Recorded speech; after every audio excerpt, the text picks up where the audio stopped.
J'ai vécu 2 ans dans une sorte de communauté qui se dit être un écolieu. C'est là où j'avais construit le dôme que j'ai dû quitter. Je fais cette vidéo dans le but d'avertir ceux et celles qui sont attirés par la vie en collectif, comme je l'ai été. Je veux montrer les dérives et les enseignements tirés de ce cas particulier, car il n'est certainement pas le seul, surtout devant l'émergence de ces modes de vie et la complexité humaine. On rassemble ces gens-là, donc avec un idéal commun, dans un lieu, et on voit ce qui en émerge spontanément. Parce qu'on n'a pas envie d'être mal vu. On n'a pas envie d'être mal vu. Donc on va juste faire comme tout le monde fait. On va faire comme tout le monde fait. Cela renvoie au concept très réel du conformisme. One. This subject's yielding is based on a distortion of his judgment. He genuinely believes that the group is correct.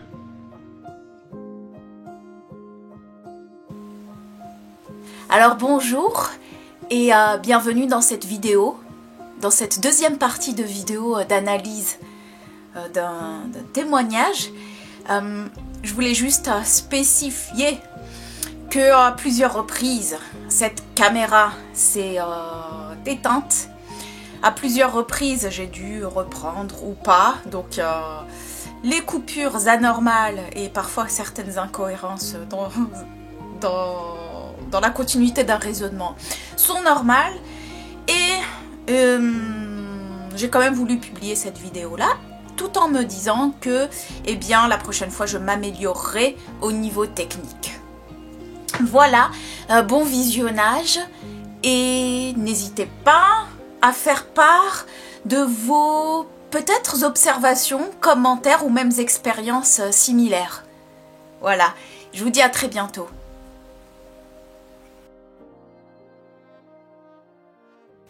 Et donc nous poursuivons l'aventure de cet écolieu, qui n'en est pas vraiment un apparemment.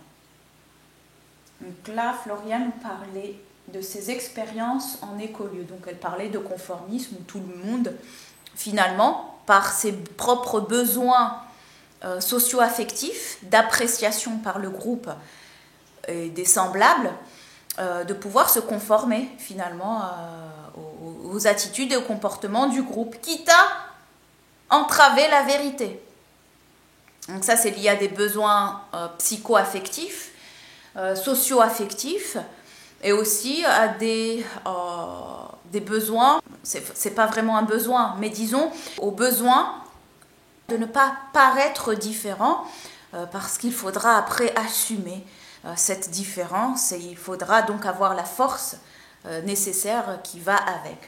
On le retrouve beaucoup dans les villages, en fait, dès que dans la société ou un peu plus anonyme, on le voit un peu moins, ne serait-ce que des choses de base comme, je sais pas moi, la tenue vestimentaire ou autre. On le voit un peu plus dans les villages, puisque dans les villages, la population est moindre, le groupe est assez important, les dépendances les uns des autres sont beaucoup plus importantes, les interactions sont aussi censées être plus importantes. Donc dès lors que on ne se conforme pas au code du groupe dominant, dans les villages, c'est beaucoup plus visible. Et donc, dans les villages, on a tendance plus à se conformer. Le village, c'est une petite société, finalement. Et là, en l'occurrence, l'éco-village, c'est juste un village avec le mot éco devant. On prend des êtres humains ensemble, on peint tout en vert, écolo, et on croit qu'il en émergera des choses différentes que ce qui émerge dans les modèles dominants. Voire parfois, il y a une sorte de compétition de qui travaille le plus, et les personnes qui travaillent un peu moins, elles sont mal vues en tant que... Voilà, donc il y a véritablement une conformité pour l'appréciation du groupe. Donc les besoins socio-affectifs. Pour faire, on aide au projet du propriétaire, et du coup, là, on faisait souvent des tâches qu'on trouvait parfois sans intérêt, et c'était usant chaque jour de faire des choses qu'on a l'impression qui ne servent à rien. Et pourquoi tu les fais? Et comme il est possible de remplacer ces personnes facilement en acceptant de nouvelles demandes sur Internet, on remplace ces personnes facilement. Ça me fait rappeler un peu le mode dans le milieu du travail. L'offre et la demande, c'est véritablement une sorte de lutte des pouvoirs dans l'offre et la demande. Dans le marché du travail, lorsqu'il y a beaucoup de main-d'œuvre et peu de travail, donc il y a plus de concurrence dans le marché du travail, du coup les personnes sont beaucoup plus facilement remplaçables. Donc il y a un pouvoir qui est octroyé dans la balance travailleur-employeur, qui est octroyé à celui qui emploie. Et de la même manière, lorsque c'est le contraire, lorsque la main-d'œuvre est rare, lorsque les postes sont beaucoup plus... Il y a beaucoup plus de postes vacants que de main-d'œuvre, donc on recherche beaucoup plus facilement. On a beaucoup plus de facilité à faire accepter certaines conditions de travail, à avoir un rapport de force un peu plus équilibré.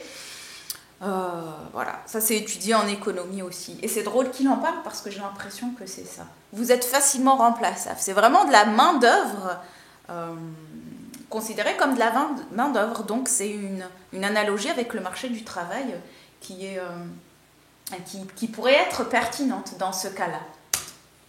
Je vais mettre quelqu'un de nomador.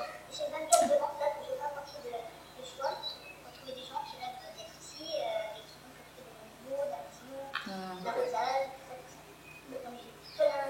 J'ai plein de candidatures. C'est vraiment des candidatures. Donc c'est vraiment un travail, c'est considéré comme un travail. Avec le processus de recrutement qui est similaire. Donc cet écolieu qui est censé offrir un modèle différent reproduit le même processus du marché du travail avec l'exploitation qui en découle. Donc ce n'est pas étonnant de voir ces schémas d'exploitation et de domination du patron, vraiment la caricature du patron avec tout le cliché de celui qui exploite et le cliché du salarié, du prolétariat qui n'a pas de terre, donc qui vit chez le propriétaire, qui offre sa main-d'œuvre mais qu'on lui demande plus sans offrir les compensations qu'il mérite. Donc là, c'est véritablement le marché du travail qui est reproduit avec la domination des classes sociales finalement. Et que le schéma économique qui est reproduit. Donc on quitte la société, le modèle, physiquement, pour créer un écolieu, mais en fait, psychologiquement, la société est là, elle se trouve à l'intérieur. On reproduit les schémas tels qu'ils ont été assimilés, et ces schémas-là sont encore plus visibles à petite échelle. Tout le monde veut venir. Quand il y en a marre des gens, une journée, elle fait les cartons et tout, et elle fout dehors sous les marches. Et elle garde des trucs de valeur, d'identité ou des choses comme ça, en échange des fruits. les potagers sont délaissés et à la place ils vont quémander les invendus à la Croix-Rouge parce que c'est un statut d'assaut. Ah, ça j'ai connu. Vous allez dans un lieu, alors là c'est un écolieu, mais vous pouvez aussi être volontaire chez par exemple des producteurs qui sont censés cultiver en bio pour bien manger. Donc la première des choses, c'est que finalement celui qui offre son temps et son énergie physique pour pouvoir contribuer à une production vivrière puisse bénéficier des fruits de son travail, c'est-à-dire d'une qualité au niveau de l'alimentation. Et en fait, il se peut que non, dans ce genre d'échange, il se peut que finalement vous travaillez dans un jardin en bio, permaculture, mais que vous mangiez soit des restes, soit de la récup dans les poubelles des marchés, des supermarchés, soit des choses qu'on offre, en fait, vous savez, dans les associations caritatives, etc. En gros, les choses les moins chères, les plats tout préparés. Voilà. Donc, en fait, vous êtes censé bien vous nourrir, puisque vous contribuez quand même à ce modèle-là de bonne nourriture, mais finalement, c'est tout l'inverse qui se passe. Ça, j'ai connu. C'était dans une sorte de communauté, c'était pas vraiment une communauté, c'était une ancienne communauté dite communiste, donc ça date, puisque le gérant de ce lieu-là était assez âgé, il était pro-communiste, tout appartient à tout le monde, avec toute cette idéaux et cette utopie-là. Le lieu était délabré, totalement délaissé, et il se nourrissait de la sorte, avec des sortes de déchets finalement qu'il proposait aux bénévoles et aux volontaires qui venaient travailler et échanger. Ou elle va directement dans les poubelles d'Intermarché chercher les aliments EcoPlus pour nourrir les bénévoles, sans qu'ils le sachent forcément. C'est une alimentation végétarienne. Moi j'appelais aussi végétarianisme extrême, parce qu'on mangeait toujours des salades, des soupes, de légumes. Mais la moindre des choses, c'est de procurer un régime alimentaire sain et équilibré à une personne qui va travailler dur toute la journée. You know, the friends of mine, they were working at winery, and the workload was really less tough. Moi, je m'occupais d'un potager devant le dôme dont j'essayais de me nourrir le plus possible. Alors, oui, c'est du travail, et non, ce n'est pas autosuffisant. Mais grâce à ça, je mangeais des fruits et légumes frais et de bonne qualité. Et en complément, j'achetais des bases alimentaires comme des féculents ou des légumineuses, ce qu'elle se refusait à faire pour économiser sur sa petite fortune. C'est marqué communauté sur le site, mais en réalité, on vit chez une petite monarque. Parce que ici, c'est votre commande. Ok. Oui, c'est une monarchie. Lui, il appelle ça une vraie monarque. Chez une monarque, on vit dans une communauté donc, qui est censée être en posture horizontale. Or là, c'est très pyramidal, hiérarchique, avec la posture de domination qui est reproduite. Ça revient exactement même un peu à ce qu'il disait avant. Sur le site, mais en réalité, on vit chez une petite monarque. Parce que ici, c'est votre commande. Ah ouais? Ouais, t'as du mal à comprendre ça. Bah c'est marrant, parce qu'en fait, t'as dit que c'était pas vraiment chez toi ici. Ok, donc la personne vient dire d'un ton très sec, ici c'est chez moi. C'est comme chez toi, mais n'oublie pas que t'es pas chez toi. Donc bon, ici la personne a vraiment un problème, parce que là c'est même plus, c'est pas implicite. Là les jeux, là ce qu'il est en train d'enregistrer de manière cachée, donc à son insu, ce que j'entends n'est pas du tout implicite, c'est très explicite. Une personne qui vous dit c'est moi qui commande, que vous soyez en écolieu ou ailleurs,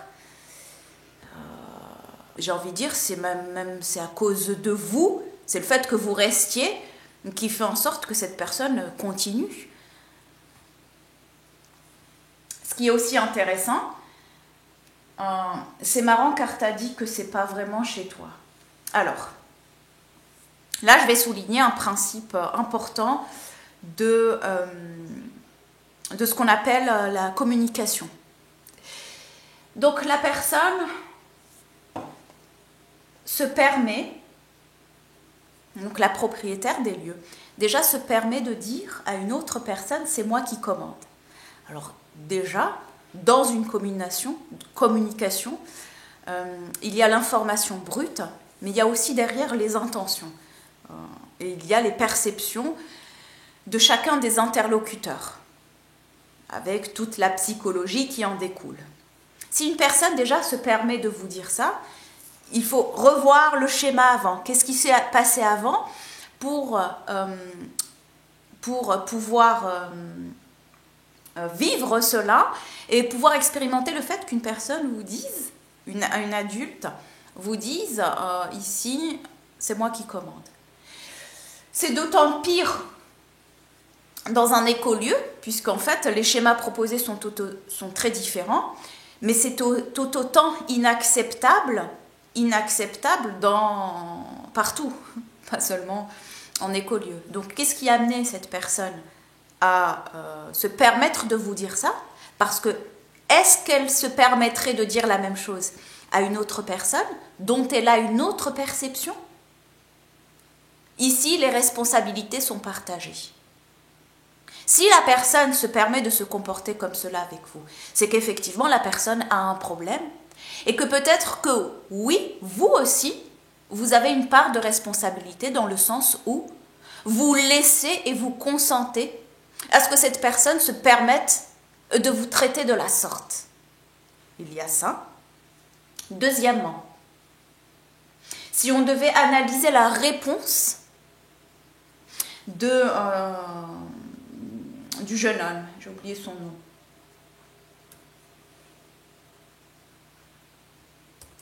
Jacob. Bon, on va supposer que c'est son prénom. Donc Jacob répond à quelqu'un qui lui dit, ici c'est moi qui commande, il lui dit c'est marrant car t'as dit que c'est pas vraiment chez toi. Il fait référence à la présentation du lieu qui est dans le projet de l'association. Enfin bref. Là, Jacob fait une erreur fondamentale de communication, en plus de celle que j'ai évoquée du fait qu'il s'est laissé traiter de la sorte. L'erreur, c'est de répondre par rapport à l'information donnée et non par rapport à l'intention qui se cache derrière. Je vais donner un exemple pour expliquer cela. Imaginons quelqu'un vient et vous dit ici il y a une erreur là dans le document, vous allez me corriger ça tout de suite parce que tout est faux, c'est un travail nul. Imaginons une personne qui vous dit ça. Que l'autre personne à qui elle s'adresse, c'est son salarié ou son employé, et que cette personne-là réponde, elle a eu peut-être des problèmes, je ne sais pas moi, techniques au niveau de l'ordinateur, etc. Peu importe les justifications qui vont justifier le retard ou des erreurs dans un document envoyé. Je prends l'exemple du travail parce qu'il est assez similaire. La personne va dire non mais, souvent on répond par non mais en fait c'est parce que il y a eu un souci au niveau du logiciel, on a dû l'actualiser, ça a pris du retard. Là je dis n'importe quoi, j'invente une réponse. Mais en fait la personne est en train de se justifier et d'expliquer en réponse à une information. Alors elle donne raison au ton et à la manière dont l'autre s'est exprimé et à l'irrespect total dont a fait preuve l'autre. Cette personne est aussi vulgaire, donc dans son vocabulaire et non seulement mal déplacée, on voit qu'elle ne le voit même pas, déjà dans sa posture physique, elle ne le voit même pas, elle lui parle comme ça, bon tu vas trouver quelque chose à faire, je ne sais pas très bien ce qu'elle lui a dit. Elle est dans le dôme, donc apparemment ça devrait être chez lui, mais elle peut y pénétrer. Le ton est très affirmé et très sec. Il n'y a absolument pas, est très injonctif et il n'y a absolument pas de communication, ce sont des ordres de cette personne-là. Ça, j'ai un petit peu de la peine pour lui et comment fait-il pour accepter cela? Je veux dire même pas dans l'écolieu, je veux dire dans la vie normale. Dans la vie normale.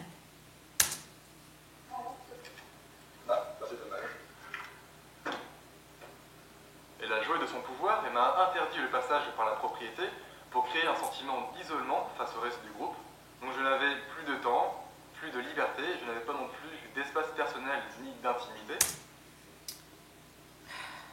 Eh bien, par... Alors, les côtés compliqués, pas être chez soi vraiment. C'est-à-dire que j'étais censée être dans un espace qui était à moi, et puis il y avait des gens qui rentraient chez moi, qui utilisaient ma douche, qui laissaient un sparadrap. J'ai à l'écolieu une chambre attribuée, donc j'y laisse. Ça, c'est une des facettes de la vie en collectivité lorsqu'il n'y a pas l'expression de certaines règles, de certains modes de fonctionnement. Parce que oui, il y a besoin de règles. Je laisse certains de mes effets personnels.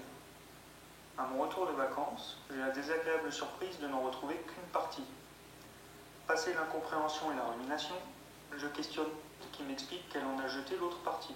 Le fait de vivre dans des écolieux, c'est vivre constamment en groupe. Et personnellement, parfois, j'avais envie de m'isoler, mais c'était pas forcément toujours bien vu. Et j'ai compris qu'elle voulait encore être bien vue. Donc c'est avec la personne là, au niveau de la conformité, c'est vraiment un schéma type. Donc voilà, il y a des comportements à adopter implicites qui font en sorte que vous soyez bien vu. Donc pareil, recherche de validation et besoins psycho-affectifs et surtout être apprécié, la recherche d'appréciation du groupe. Mais tout ça, c'est implicite, ce n'est pas dit de manière explicite, ce n'est pas montré de manière explicite, c'est invisible. Et donc surnois parce que intériorisé. Je voulais s'approprier le dôme que j'avais construit. Donc en fait, ça va être semaine de quand à quand. Parce que si je veux développer éventuellement un tout petit peu de je sais pas quoi, dans le médic, de je sais pas quoi, dans le dôme, parce qu'il y a des lunettes qui arrivent à 6 pouces. Ça va pas être possible. Le vocabulaire qu'elle emploie est indigne. C'est utilisé quand on partirait plus tard, mais la première fois, je suis pas forcément d'accord qu'il y a plein de gens qui passent là-dedans et qui Ouais, mais tu te souviens qu'on avait dit que tu avais pas frappé exactement que tu avais pas le choix dessus. On a fait le lycée Jean-Baptiste, que j'ai eu l'appeler, que j'ai trouvé ça. Pour moi, un écolieu, ça serait un lieu de partage, avec une espèce d'horizontalité où chacun participe au projet. L'idéal, ça c'est le projet papier. Le partage. Alors, je ne dis pas que ça n'existe pas. Ça existe. Mais on partage quoi d'ailleurs? Horizontalité, très intéressant. Ça, c'est en termes de prise de décision. Dans les modes de prise de décision, ça existe aussi en entreprise d'ailleurs, avec des modes de gestion différents. Ce qu'on appelle, je vous renvoie à tout ce qui est sociocratie, mode de gestion horizontale. Donc ça, c'est un idéal à atteindre. Un participant, une voix, c'est-à-dire tout le monde a la capacité de prendre part aux décisions. Il y a la gouvernance partagée, un processus de prise de décision par consentement mutuel. Toutes ces choses-là sont très intéressantes, ce sont des outils très intéressants qui fonctionnent dans certains lieux et dans d'autres non. Mais là, c'était clairement pas le cas. Il y avait vraiment, dans ce lieu-là, il y avait vraiment la propriétaire et qui utilisait toutes les personnes en dessous. Épuisé en fin de journée, et c'est pas par l'activité que j'avais faite que j'étais épuisé, quoi. C'était par la relation avec, qui était... Enfin, j'étais sans cesse, je me sentais sans cesse sous contrôle, hein, je lui ai dit d'ailleurs. Je lui ai dit un soir. Au fur et à mesure, la situation était de pire en pire, et c'est une des techniques employées, faire vivre l'enfer à une personne pour la faire partir. All the time, there must be somebody who is demonized, no? Who is the next one, who is not, who doesn't fit in the... So you need to treat him or her as bad as possible. So you make just a mobbing to him. Ok. Ça me fait rappeler un jeu, Koh-Lanta. Je ne sais pas pourquoi ça me fait rappeler ça, mais il y a dans Koh-Lanta, à la fin, je crois, de chaque épisode, ou bien à la fin de je ne sais quoi, ils doivent éliminer quelqu'un, je ne sais pas si c'est de leur groupe ou du groupe opposé. Et parfois, il y a tout un processus qui se met en place. Alors ça, je parle avant que Koh-Lanta soit fait par des acteurs. enfin du moins dont le jeu est orienté. Et donc il y a tout un processus qui est mis en place de coalition, de recherche de...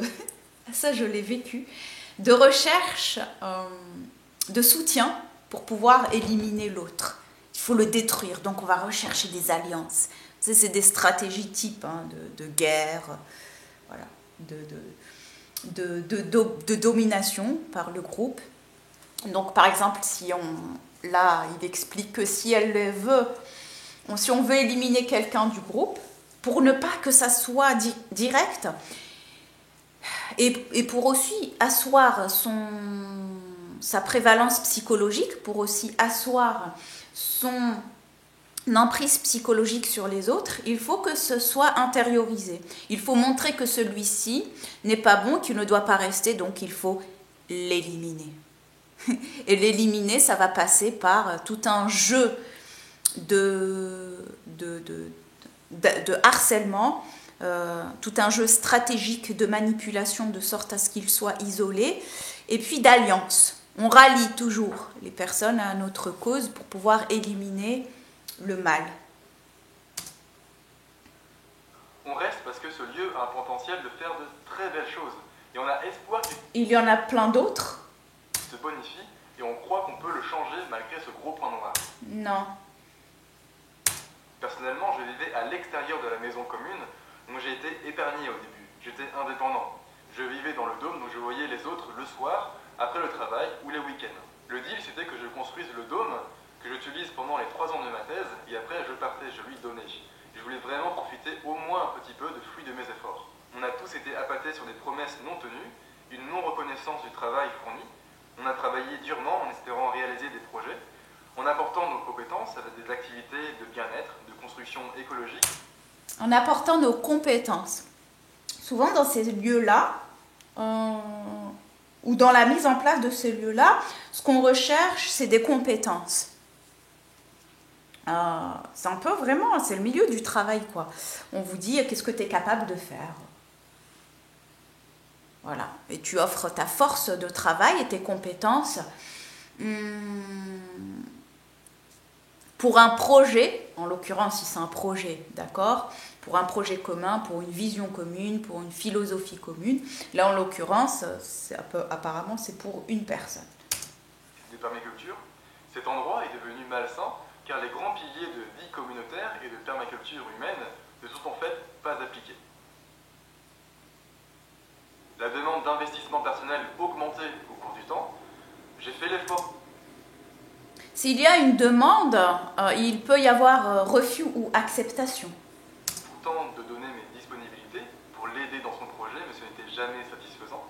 Donc là, comme je travaille déjà 5 jours par semaine, j'aimerais bien avoir au moins un jour de repos par semaine. Il quémande. Il quémande des jours de repos. On octroie à l'autre le pouvoir de la gestion de notre vie quotidienne. La responsabilité est toujours partagée.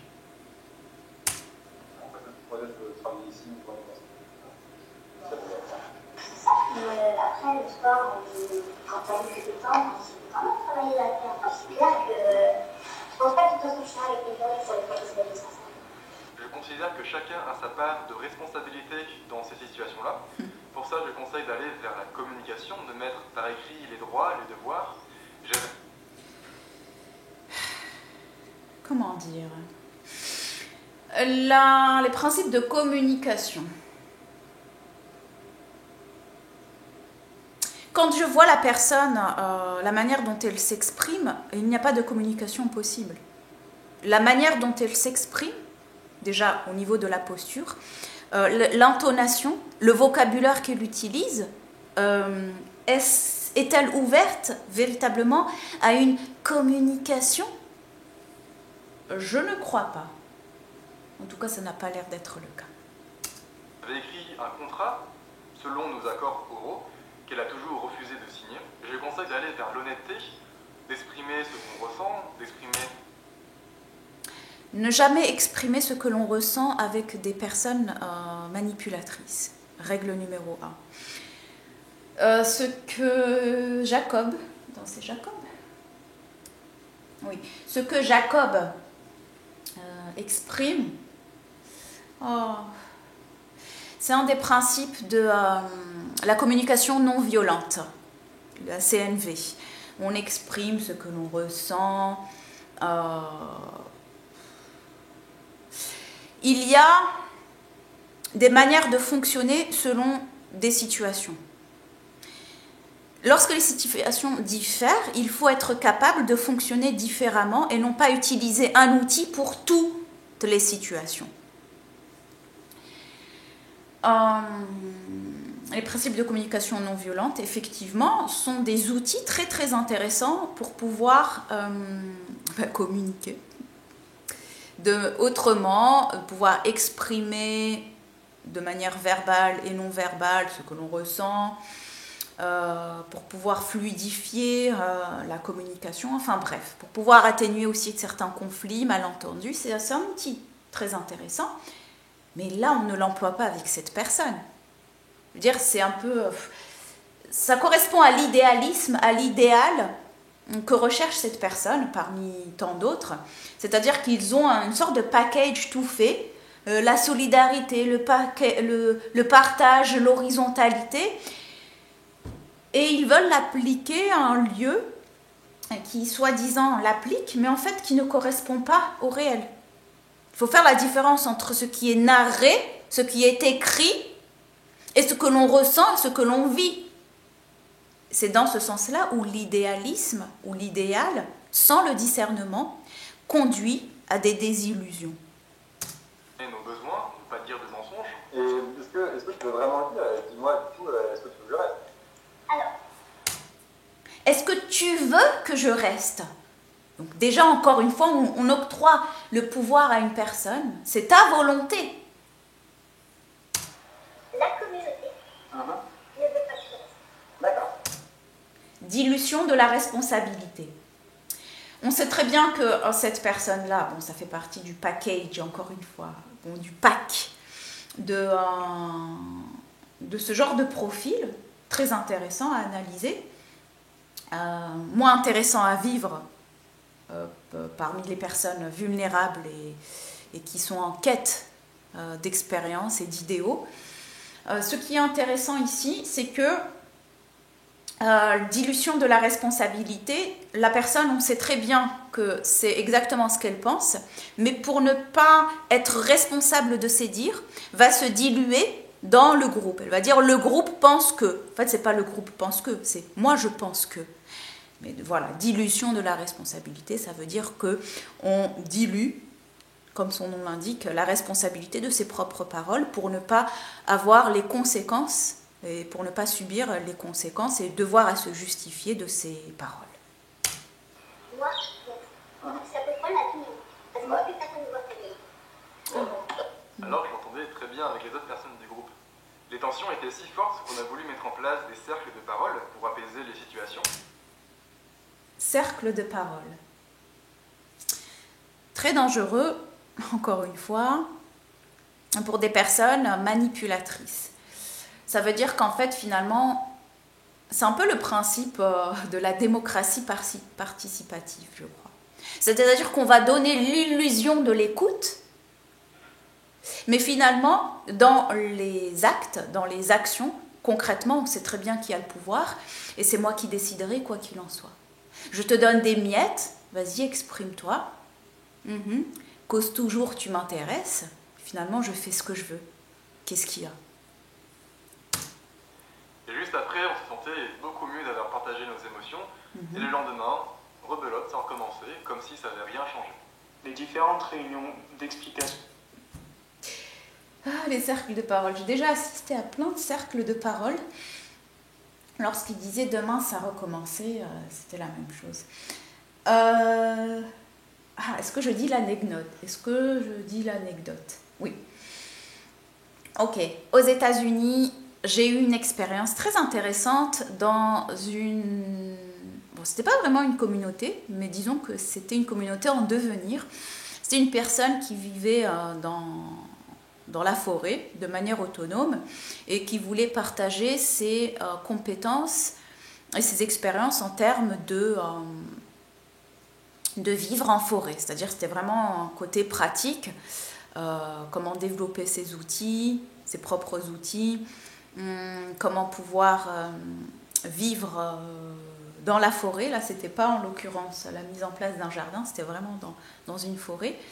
Et c'était université sauvage ou quelque chose comme ça en anglais. Et je me souviens qu'il y avait des sortes de, pareil, des cercles de parole. Tous les matins, je crois que c'était tous les matins, il fallait s'exprimer ouvertement de comment on se sentait.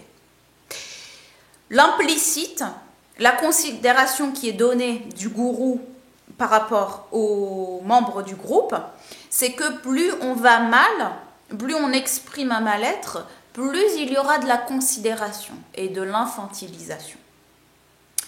Lorsqu'on dit, et donc on exprime qu'on va très bien, qu'il fait beau aujourd'hui, que j'ai pas grand-chose à dire,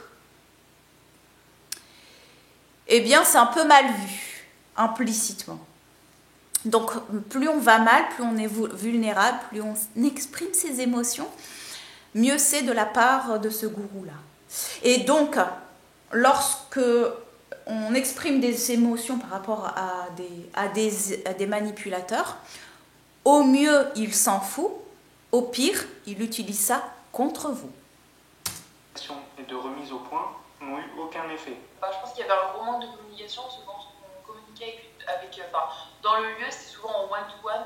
Il faut donc aller au-delà, prendre sur soi, proposer des solutions, des terrains d'entente. On fait comme tu disais, tu laisses tranquille, je n'ai plus jamais rien à voir ici, et tu n'as plus jamais rien à voir pour l'instant en zone, jusqu'à cet été, jusqu'à fin d'été. Savez-vous quelle est la différence entre une orange du supermarché et une orange que vous achetez directement auprès du producteur?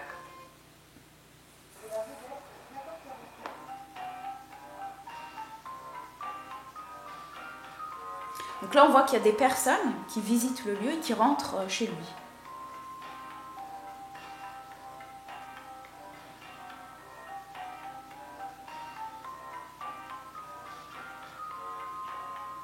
Et petite dédicace à ce mec qui est en train d'arracher mon panneau. Conclusion. Pour résumer, les deux plus gros problèmes, c'était la marque de la propriété privée et le manque de communication. Non, c'était pas ça les deux plus gros problèmes. Qui centralisait tout le pouvoir. Et supprimer le pouvoir, supprimer la hiérarchie et... Supprimer le pouvoir, supprimer la hiérarchie, c'est la solution à tous les maux de la planète. Ça, c'est encore un idéal. D'accord ? Pour pouvoir contrer un modèle avec lequel on n'est pas d'accord, il faut faire exactement l'opposé de ce modèle-là. Mais faire, c'est-à-dire que ça soit des actions extérieures. Et construire ensemble, quoi. Avant de construire ensemble, il faut se construire soi-même. Sinon, on fait que reproduire, en fait, en vase clos, ce qui se passe au-dessus, quoi. C'est juste une reproduction à petite échelle de la société, quoi. Et ça marche pas, on le sait déjà, donc je vois pas l'intérêt de refaire la même chose à plus petite échelle, quoi. Parce que le travail individuel de conscience n'est pas effectué.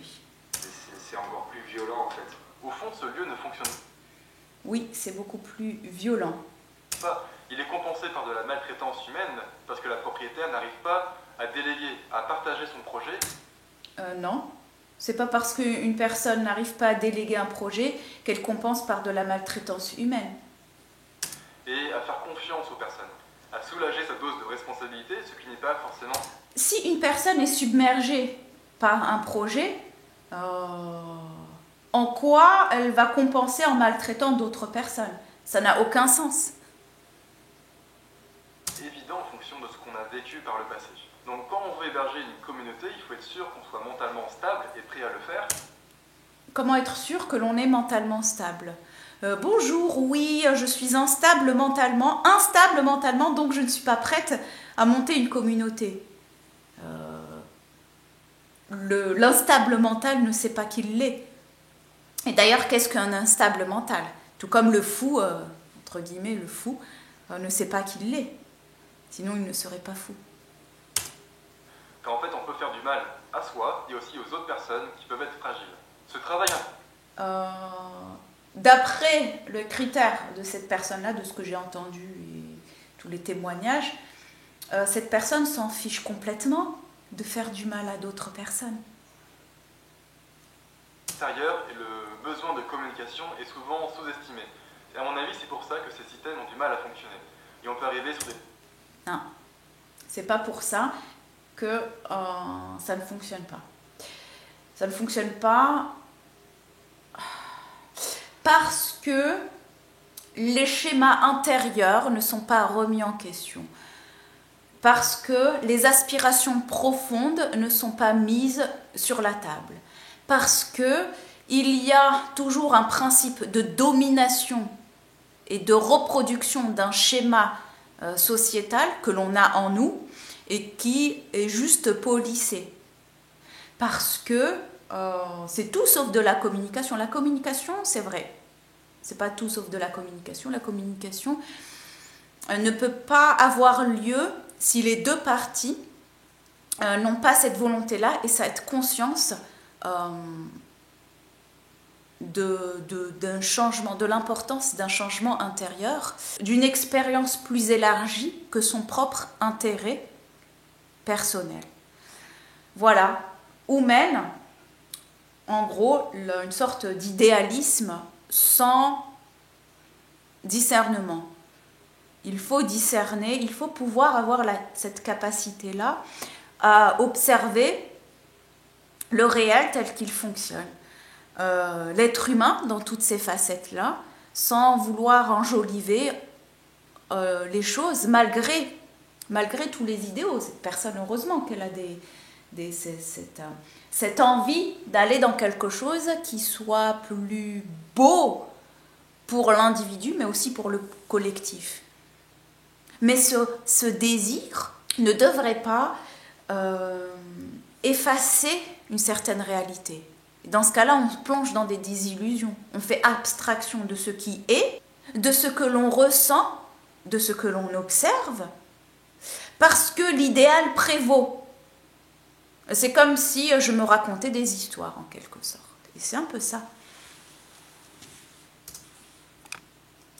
Les dérives sectaires est dangereuse. C'est un cas qui se met en place quand il y a une inégalité entre des personnes qui n'ont pas beaucoup d'argent, comme des jeunes, qui recherchent refuge chez quelqu'un qui est propriétaire en lui donnant un temps de travail. Sauf que c'est un petit peu pareil, le prolétariat qui a sa force de travail et l'inégalité, les rapports de force avec le patron qui lui possède les moyens de production, donc à la notion de propriété privée. Mais je ne suis pas sûre que ce soit le cœur de la problématique. Parce qu'il y a des personnes qui sont propriétaires et qui offrent bien beaucoup plus. Ce sont souvent des gens perdus ou à la recherche de l'idéal qui se retrouvent coincés finalement. Ce qui me paraît le plus équilibré, ce serait plutôt idéal qui se retrouve coincé? Non. Pourquoi tu te retrouverais coincé? C'est toi-même qui t'es emprisonné dans cette situation-là. Tu peux très bien partir. Encore une fois, tu n'es pas un migrant qui a fui la guerre et qui doit nourrir sa famille et qui est en mode survie. Personne ne t'a enfermé. C'est toi-même qui t'es enfermé à cet endroit-là. Je pense qu'il y a un village où on a chacun des petits habitats indépendants avec un endroit commun où on peut venir quand on a envie. Malgré tout, c'est quand même une expérience positive, ou du moins c'est l'état d'esprit à avoir pour continuer d'avancer dans la vie.